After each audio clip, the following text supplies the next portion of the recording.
malugod na pagtanggap sa Walang Pera sa podcast. Ako si Juan Miguel de la Cruz, ang inyong host ngayong araw, at aking ipapakilala ang ating mga tagapagsalita na may kaalaman at karerasan sa ating mga topic ngayong araw. Una ay si Yana. Ako po ay si Rihanna Nepomuceno, isang estudyante sa BMMA majoring sa animation. At yung rason kung ba't pinili ko ang arts bilang isang kurso ay kasi nung bata pa ako, interesado na ako sa arts and isa ito sa aking talento at mga bagay na nagbibigay kulay sa aking buhay.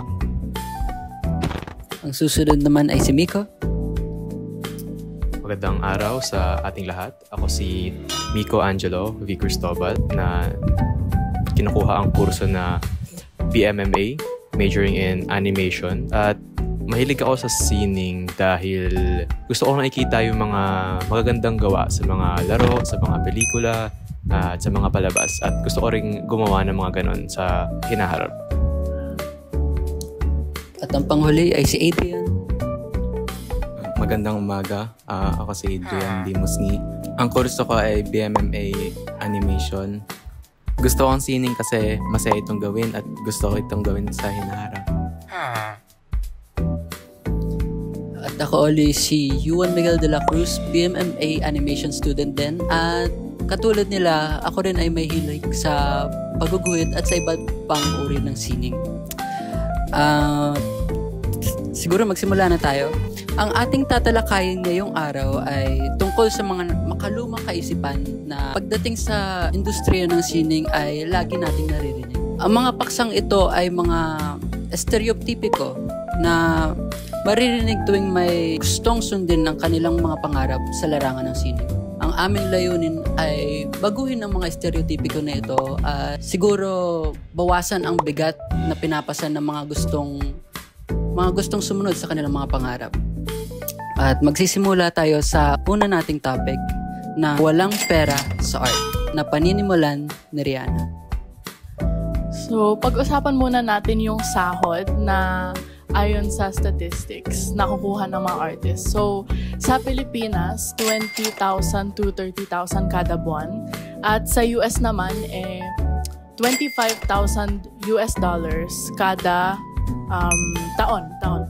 So, kung translate natin yung pera na yan to Philippine peso, magiging 3 million na yon. 3 million Philippine peso na yon. So, ano yung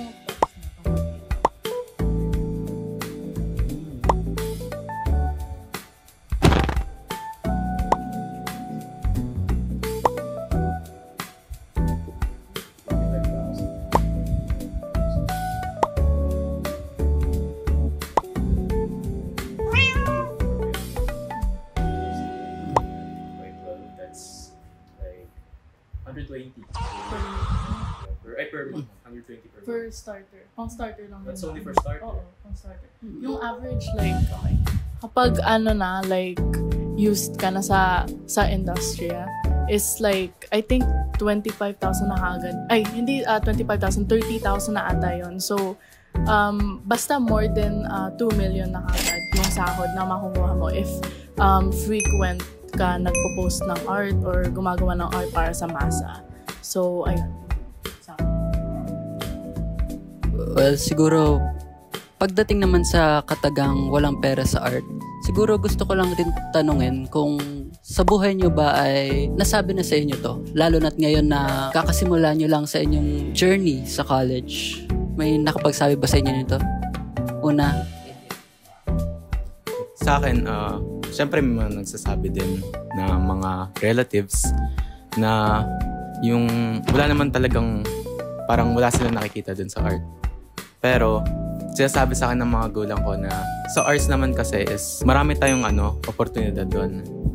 At ganoon nga din, may iba akong mga relative na may mga trabaho na sa kursong ito. At dahil doon, parang na-influensyahan yung magulang ko na sabihin na, pwede palang kumita dito sa arts na to. Parehong tanong, Miko? Siyempre, dahil yung pag-iisip na yan, rampant dito sa Pilipinas kasi hindi tayo masyadong pamilyar sa tungkol sa sining at sa industriya ng sining, lalo na sa ibang bansa. Siyempre, nasabihan na rin ako niyan ng mga dumadaan, yung mga nagtatanong, ay, anong kurso mo? Anong inaaral mo ngayon? Ay, arts po, sining. Ay, nako, walang pera dyan. Pero, siyempre, hindi nila alam kung paano ba talaga kumikita yung mga tulad natin, mga artists, siyempre. Ako personally nakatry na akong kumita sa sarili ko gamit yung art. At sa tingin ko naman, may pera naman kung ahabulin mo talaga. Totoo ang sinasabi ni Miko na dito nga sa bansa natin, parang yung appreciation sa art is di ganong kataas yung tingin nila kumpara sa iba pang industriya o iba pang uri ng trabaho. Pero yun nga, tulad ng sinabi ni Miko na parang siguro kailangan mong malaman talaga, kailangan may kaalaman ka talaga sa sining mismo para ma-appreciate mo kung gaano kahalaga ito sa ating ekonomiya at bansa. At katulad din ng naging halimbawa ni Adrian na lahat ng mga nakapaligid sa kanya ay maalam din sa sining. Kaya hindi siya nahusgahan masyado nung pinili niya ang larangan na ito. At siguro tutuloy na tayo sa pangalawang topic natin, which is mahirap makakuha ng kliyente, na pangungunahan ni Adrian. Una naman na sa sa mga arts kasi, baguhan ka pa lang, syempre parang nakaka-overwhelm yung kung ano ba talaga yung gagawin mo.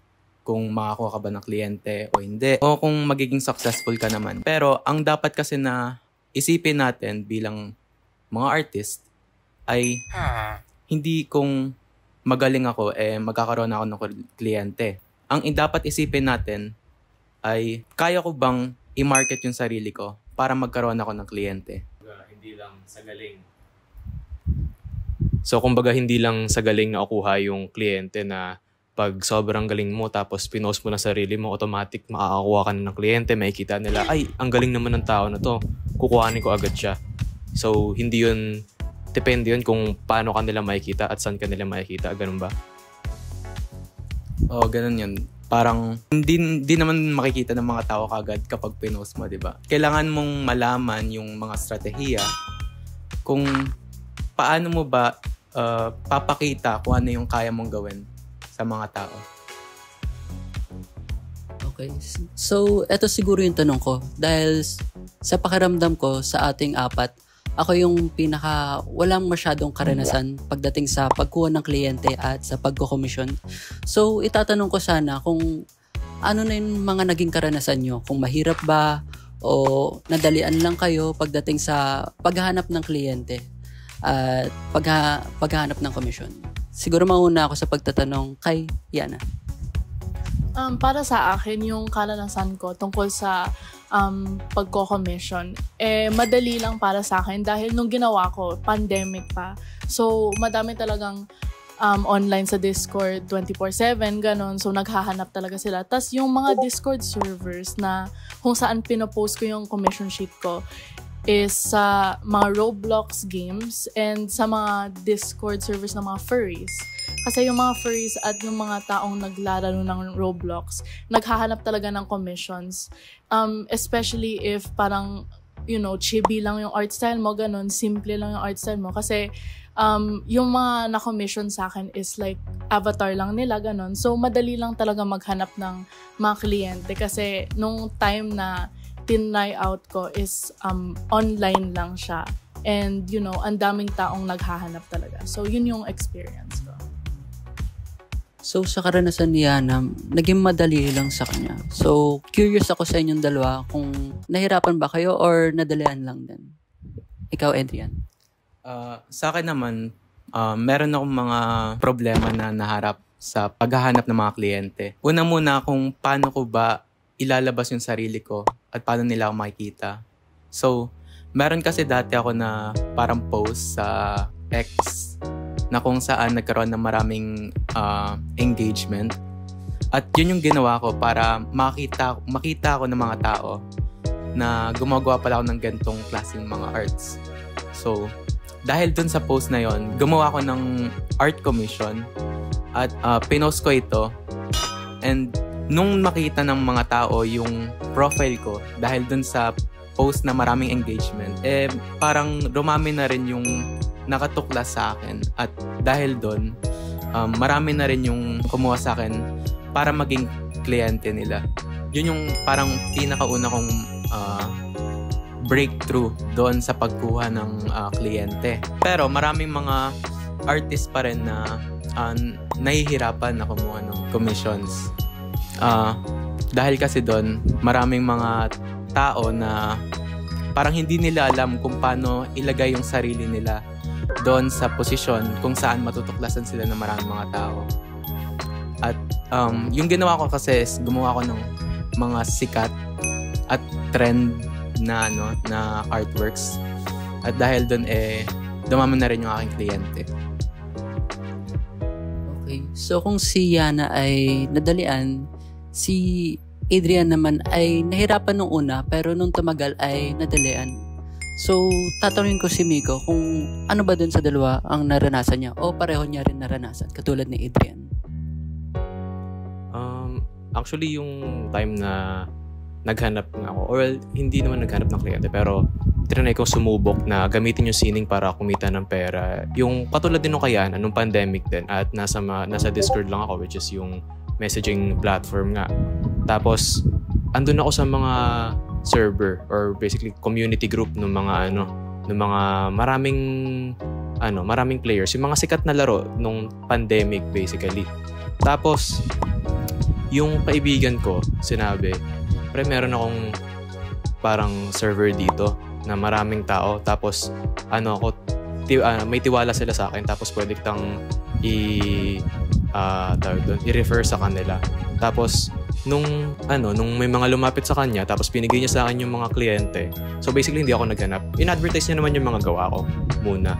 Para mapakita syempre yung credibility mo. Tapos, yung ganun. Tapos nung nakita yun ng mga tao, pwede to. Tapos nakita nila, nagpagawa sila sa akin. Tapos ginawa ko at medyo mahirap yung paggawa kasi hindi pa ganun kaganda yung mga kagamitan ko noon. Pero napatuloy ko naman at kumita naman ako ng maayos dun sa maliit na oras na ginawa ko yun. At tulad ng sinabi ni Yana kanina, dapat nga, at ni Adrian din, dapat nga nandun ka sa may tamang lugar at sa tamang oras para makuha mo yung mga kliyente. Tulad ng kung kukuha ka ng kliyente sa ibang bansa, iba yung oras nila doon. So, kailangan lumugar ka para doon. Kunyari, tulog ka dapat, pero din yung oras na gising sila eh. So, kailangan mag-adjust ka doon sa kung ano yung industriya na gagalawan mo. So, ayun lang. So, sa mga naririnig ko mula sa inyo, parang hindi naman siya tungkol sa hirap talaga ng paghahanap ng kliyente. Parang tungkol lang talaga siya sa kung gaano kahirap ipakita yung sarili mo at kung paano mo i-market yung sarili mo. So, siguro parang gusto ko lang mas palalimin pa yon at gusto ko pa makarinig sa inyo kung siguro gusto ko lang itanong kung ngayon nyo i-market yung sarili nyo sa industriya natin ngayon, paano nyo gagawin yun? Siguro kung may specifico ba kayong mga kliyente na pinipili o katulad ng sinabi ni Miko na kung tiga-ibang bansa ang mga kliyente na gusto mong pagbentahan ay dapat yung oras.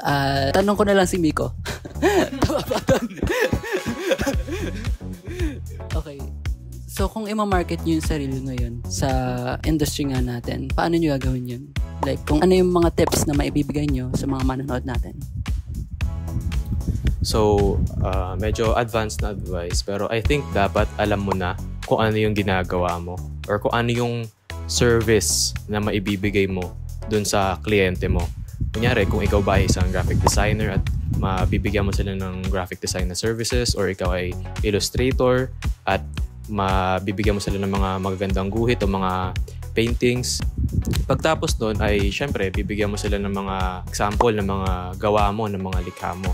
At doon sila titingin kung ikaw ba ay sapat para sa kanilang mga proyekto at mga ganun. At syempre, kailangan mo rin, pag nakuha mo na sila as kliyente, kailangan i-maintain mo yung tiwala nila sa'yo.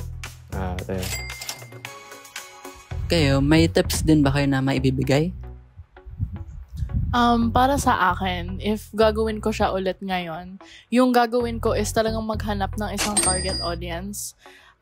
For example, yung sinabi nga ni Miko na if mag-a-advertise ka sa mga taong galing sa US, dapat naka-adjust yung sleep schedule mo and stuff like that. Pero yung yung isa kong tip din na ginawa ko rin nung open ako ng commissions dati is magbukas ka na ng mga varied art styles sa commission sheet mo para pag nakikita ng mga tao, hindi siya masyado specific yung mga art styles na ino-offer mo. So for example, if iba pala yung hinahanap nila, maybe mahahanap din nila yung sa commission sheet mo. And ayun lang. Adrian? Para naman sa akin, marami kang pwedeng gawin para makakuha ng kliyente. Una na doon yung paggawa ng magandang portfolio. Kapag nakikita kasi ng mga tao kapag meron kang portfolio page, tapos doon nakalagay lahat ng artworks mo, parang yun yung basehan nila kung karapat dapat kanilang maging kliyente. Pangalawa is pwede kang maghanap naman ng kliyente sa iba't ibang mga social media platforms. So, kagaya nga ng sinabi nila na humanap sila sa Discord, parang pwede rin nila yung gawin na humanap sila sa kunwari, Reddit, o kaya X, o kaya Instagram. Maraming mga parang humahanap doon or parang nagpa-post doon na kailangan nilang gumawa ng artworks para dito at pwede mo silang i-approach kung available ba sila or kung pwedeng ikaw na lang yung gumawa ng artwork para sa kanila.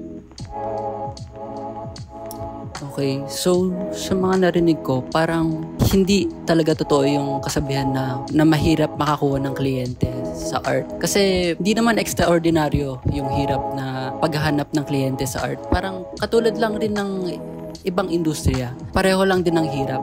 Kailangan mo lang din na hanapin kung sino yung pagbebentahan mo at kung paano mo rin ibebenta yung mga ginagawa mo o yung mga produkto mo. So, tuloy na tayo sa susunod na topic, which is madali lang ang art na pangungunahan ni Miko. So, ayun nga, no? Wait lang.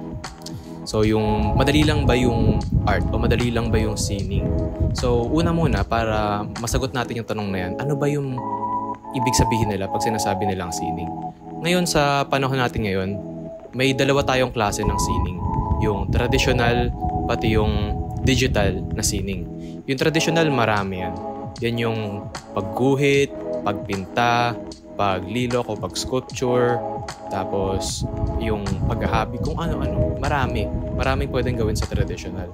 At yung sa digital naman, basically parang traditional lang din, pero ginagawa mo sa isang computer.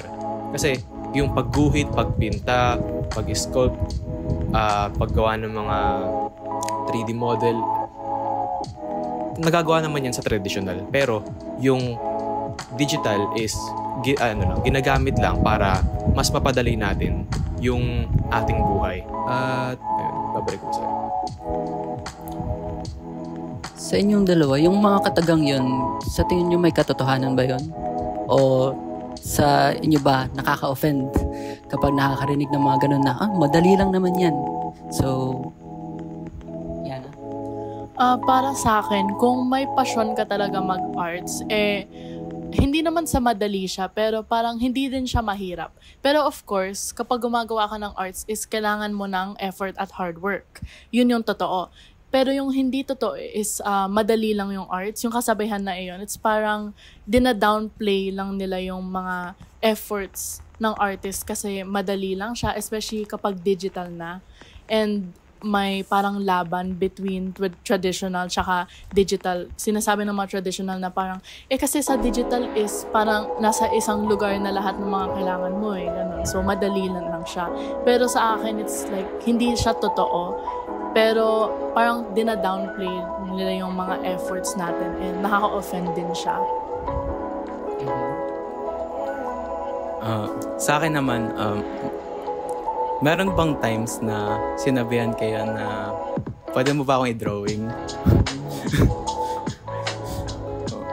So, dahil doon, parang akala kasi ng mga tao na madali lang gawin yung ginagawa natin. Pero sa totoo, maraming experience yung kailangan nating atupagin para makamit natin yung tagumpay dito sa larangan na to. Ang akin kasi, kailangan natin bilang artist, hindi lang ito parang naglalaro lang tayo Kailangan natin pag-aralan ito. Kailangan natin pag-aralan ito ng husto para makita natin yung progress na ginagawa natin.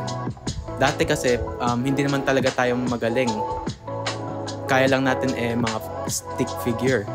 Pero, ngayon na nagkaroon na tayo ng experience at nag-aral na tayo ng gusto dito sa larangan na ito, parang nakikita na natin yung resulta ng hirap na dinadanas natin nung nag-aaral pa lang tayo dito.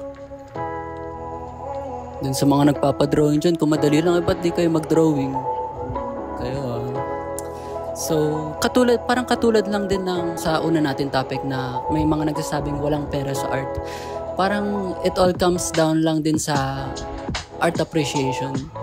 Katulad ng sa mga taong nagsasabi na walang pera sa art. Wala lang din talaga silang masyadong kaalaman pagdating sa sining. Kasi katulad nga ng sinabi ni Adrian, napakaraming oras na kailangan mong danasin o kailangan mong mag-ensayo at hasain ang iyong mga abilidad para makagawa lang ng mga sining na specialized talaga at hinahanap ng mga tao. Kaya nga binabayaran yung artist. Kasi sila lang mga nakakagawa. So, siguro yung magiging tanong ko lang, siguro follow-up question. Para sa inyo ba, ano ba, siguro tayo bilang artist, dahil nga tayo ang mga nakakaalam, ano yung madali, yung mahirap, o yung sobrang hirap? Ikaw, Miko. Well, syempre, lahat naman tayo, nagsisimula tayo sa traditional kasi hindi naman tayo lahat binibigyan agad ng mga gadget para gumawa ng ating mga sining. So I think yung pagmamahal natin para sa sining, nakakuha natin yan sa pag-aaral gamit yung mga traditional na bagay, yung lapis lang, yung papel, at hanggang magsisimula yung mga Crayola, yung mga ganun. At ano ba yung mas technical sa kanilang dalawa? Yung traditional ba o yung digital? Sa tingin ko, parehas lang silang technical or parehas lang sila kailangan ng kakayahan o skill. Kasi kung iisipin mo, parehas lang naman ang pinagagawan mo na sining, pero iba yung medium o iba yung pamamaraan ng paggawa mo. Hindi naman necessarily na pag nag-drawing ka sa traditional, magaling ka, pero pag nilapag mo na yung ballpen mo o yung pen mo dun sa digital, ang pangit na ng drawing ko, parang bata na. Siyempre, yung kakayahan mo, magta-transfer yon kahit anong pamamaraan o medium yung gagamitin mo. At yun lang naman para sa akin. So, siguro yung makukuha natin dito is wala namang madaling trabaho. Siguro naman lahat may hirap talaga na dinadanas sa mga tinatrabaho nila. Pero siguro sa amin, bilang mga tigagawa ng sining, nagiging madali siya dahil ito yung mga gusto namin gawin. Ito yung passion namin sa buhay. At ang susunod naman na topic ay kailangan makapagtapos ng may degree upang maging matagumpay na tigalikha ng sining. So, sa atin, siguro naging issue din to nung nakaraang mga buwan na may mga nagsasabi na degree or diskarte. Ayun, diskarte o diploma. So, siguro may katotohanan naman doon. Pagdating sa sining kasi, meron talagang mga tao na nagtatagumpay kahit walang degree. Ang kahirapan lang siguro sa mga pinagdaanan nila is kung may degree ka kasi, mas madadalian ka siguro pagdating sa industriya. Kasi pag nag-aral ka sa katulad ng college na pinapasukan namin ngayon. Dahil sa college na pinapasukan namin ngayon, alam namin na marami kaming networks, marami kaming pwedeng mapuntahan ng mga kumpanya, mga sister company na pagkatapos namin mag-graduate ay alam namin na pwede kami mapunta doon. Pero kung wala ka kasing degree or self-taught ka lang or ikaw lang talaga, sarili mong sikap, parang mahihirapan ka talaga na magpatayo or magpundar ng sariling daan na tatahakin. So, ang magiging tanong ko lang siguro sa inyo about doon is, sa tingin nyo ba, degree or diskarte? Ano naman tayo, diskarte o diploma na naman eh. Sa sining, tingin ko naman, parang magiging masama ako pag sinabi ko. Pero I think mas kailangan mo ng diskarte. Kasi yung diploma, kahit saan namang larangan, yung diploma, tatak lang yan na nakapagtapos ka sa isang formal na edukasyon. So, kredibilidad lang yan sa pagkatao mo. Hindi natin masasabi yan sa mga ibang larangan na kailangan talaga ng diploma tulad ng engineering, yung mga medical-related na fields na kailangan ng sobrang daming pag-aaral at mga kaalaman para makuha mo yung diploma na yun. At kung may diploma ka doon, good job. Magaling ka. Pero sa sining, kung magaling ka, pwede kang makapasok sa industriya kahit wala kang diploma. Tagal na rin yan nagiging trend sa industriya natin kahit dati pa na basta magaling ka lang at basta mapapakita mo lang at mapapatunayan mo yung galing mo ay makukuha ka naman sa industriya. At sa tingin ko, yung diploma mostly lang makakatulong pag kukuha ka ng trabaho dito sa Pilipinas. Pero pag kukuha ka ng trabaho sa ibang bansa, mas uunahin talaga nalang tignan yung kredibilidad mo, yung portfolio mo. So, ayun. Diskarte o diploma?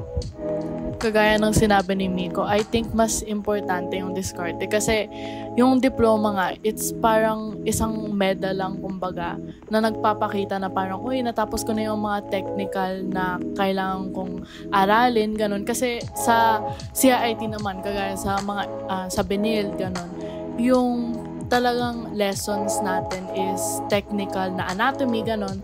So, if gusto mo maging professional sa art mo, edi talagang papasok ka talaga sa isang school para sa arts. Kasi gusto mong parang pag-aralin ng mas maigi yung arts mo, ganun. Gusto mong parang mas paganda pa yung arts na ginagawa mo.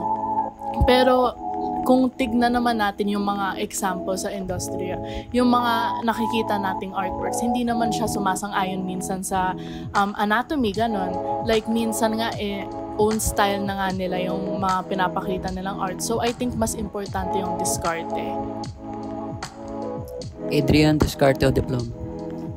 Kagaya ng sinabi nilang dalawa, diskarte pa rin ang nananaig. Kasi pag ba gumawa ka ng art na sobrang ganda nakalagay doon yung diploma mo. Di ba? Hindi naman. So, ang naiiba kasi, dito sa Pilipinas, mas hinahanap nila yung diploma kesa dun sa kaya mong gawin. Pero sa ibang bansa kasi, parang pag nakita ka nila tas magaling ka kukunin ka na nila. Mag-i-email na kagad sila sa'yo. So, parang yun yung point ko na hindi kailangan ng diploma para makakuha ng kliyente o maging magaling dito sa kurso na to at maging successful. Kailangan mo lang ng tiyaga at kailangan mo ng luck upang maging magaling ka at maging successful talaga. So, ayun may gusto ako idagdag. Para hindi naman magmukha ako masyadong masamang tao na diskarte pipiliin. Yung diskarte o diploma, yung diskarte, kailangan mo yan syempre pag mag-isa ka. Tapos, pag yung sarili mo lang sinusuporta mo. Pero, I think, maganda rin na kumuha ng diploma. Lalo na kung mag-aaral ka sa, tulad nga sinabi ni Yuan, sa school na kagaya sa CIIT, kagaya sa atin, sa art school talaga.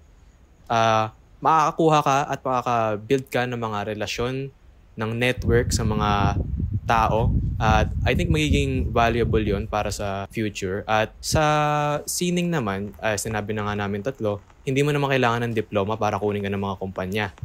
Pero, I think mas maganda pa rin na tapusin mo na lang. Kasi what's the harm naman, di ba? Pag tinapos mo. Tapos, kung in the future, mawawalan ka ng trabaho or ng kliyente sa ibang bansa, may paglalaglagan ka pa rin dito sa Pilipinas, di ba? It all comes back to the Philippines. Okay.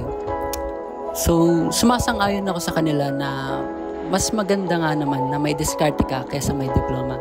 Kasi aanhin mo ang diploma kung wala ka naman diskarte. Pero kung may diskarte ka naman at wala kang diploma, may tsansa pa rin na maging matagumpay ka sa sining na ito. Kasi pagdating naman sa sining dito sa Pilipinas, napakarami ng nagtagumpay na gumagawa ng sining kahit wala silang diploma at diskarte lang meron sa kanila. Ang kailangan lang talaga siguro, sikap at totoo, galing talaga para makita ka ng mga gustong kumuha sa iyo, gustong maging kliyente ka, at siguro mayroon kasi yung mga mga examples, pero mamaya. So marami na nga nakapagtagumpay, katulad ni Will Portacio, which is isang Marvel at DC comic artist, at wala siyang diploma, wala siyang degree. Di niya nga natapos yung arts degree niya at mostly self-taught siya. At ang pangalawang halimbawa naman ay si Jason Atienza, na isang muralist at graphic designer na kinukuha ng Nike, Gatorade at Johnny Walker. Natuto lang siya maging muralist at isang tigagawa ng sining mula sa kanyang tatay. So, katulad nga nila, hindi mo kailangan ng diploma o degree. Minsan, kailangan lang talaga ni diskarte, sikap, at galing talaga. Pero, katulad nga ng sinabi ni Miko, hindi naman nakakasakit kung susubukin mong makakuha rin ng degree. At katulad nga ng sinabi ko kanina, mas mapapadali rin ang paglalakbay mo dito sa industriya ng sining. So, ayun na ang ating 4 na topics. Siguro, wawakasin na natin to. Magtatanong na lang siguro ako sa ating 3 guests kung ano yung napagnilay-nilayan nila mula sa mga napag-usapan natin. Una ay siya. Marami talagang like masamang stereotypes tungkol sa arts. Parang wala ka na lang naririnig na magandang stereotype tungkol sa arts, which, you know, nakakalungkot din siya. Kasi bilang isang artista, parang gusto kong pumasok sa arts, tas ito yung naririnig ko. Ito yung mga stereotypes na kinoconnect sa akin, ganon. So, mabuti na pag-usapan yung mga stereotypes na to at bigyang linaw yung mga stereotypes na to, kasi nakakasama din ito sa reputasyon ng mga artista na nagmumukha lang tayong mga hobo or mga taong di kailangang mag-aral at magtapos ng edukasyon. Adrian? Para naman sa akin, parang nakakadismaya lang na ganting tingin sa atin ng mga karaniwan na walang alam sa arts. So, siguro ang dapat natin gawin kagaya ni sinabi ni Yana, na magbigay tayo ng inspirasyon na, meron palang pera sa arts, or hindi mo kailangan ng degree, o parang madali lang palang humanap na kliyente kapag minarket mo yung sarili mo.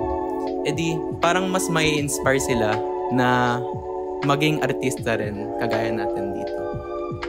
Miko? So, ganun din. Nakakalungkot lang din kasi maraming pag sinasabi na, ay, saan ka nag-aaral? Ay, sa CIIT po. Anong kinukuha mo? Ay, arts po. Ay, siguro walang pera dyan. Parang ganun, no? Parang minamaliit kasi nila yung tingin nila sa atin kasi nag-aaral tayo ng arts, ng sining. At hindi nila alam kung ano yung potensyal ng industriya natin.